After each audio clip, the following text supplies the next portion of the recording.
Let me give you a disturbing thought.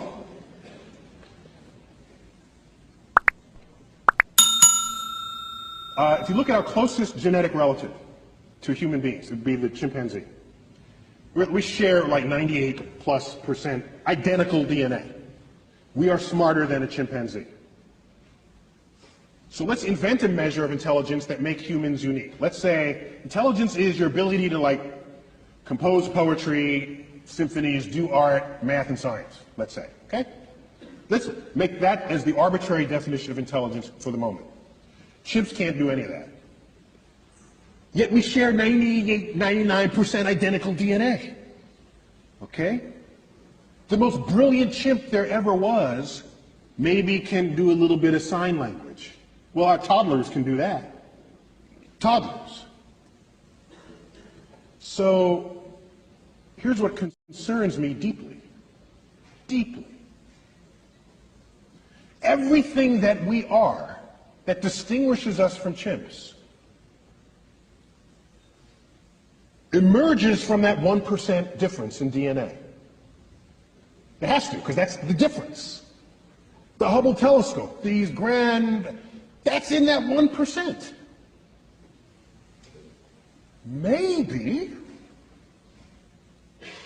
everything that we are that is not the chimp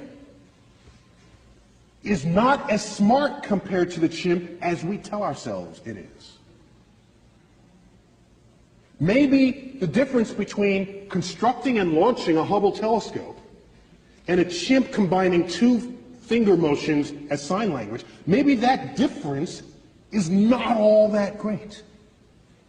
We tell ourselves it is, just the same way we label our books optical illusions. We tell ourselves it's a lot. Maybe it's almost nothing. How would we decide that? Imagine another life form that's 1% different from us in the direction that we are different from the chimp. Think about that. We got 1% difference and we're building the Hubble telescope. Go another 1%. What are we to they? We would be drooling, blithering idiots in their presence. That's what we would be.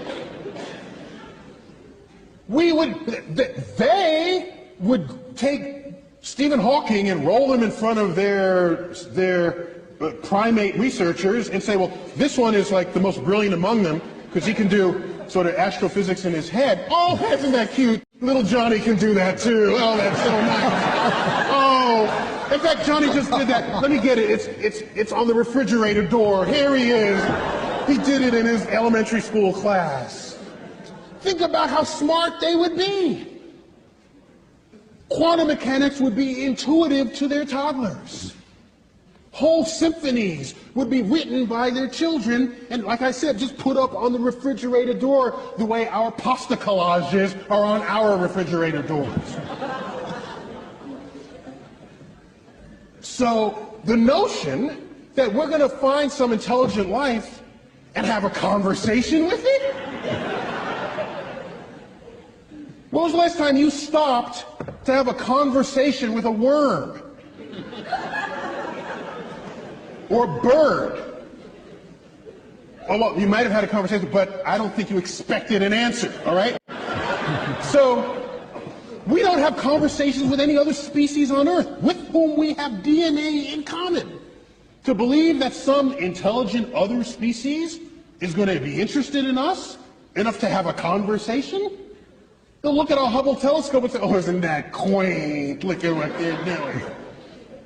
So I lay awake at nights wondering whether simply we as a species are simply too stupid to figure out the universe that we're investigating. And maybe we need some other species, 1% smarter than we are, for which string theory would be intuitive, for which all the greatest mysteries of the universe, from dark matter, dark energy, the origins of life, and all the frontiers of our thought would be something that they would just self-intuit. I'm jealous of that possibility, because I want to be around for those discoveries. you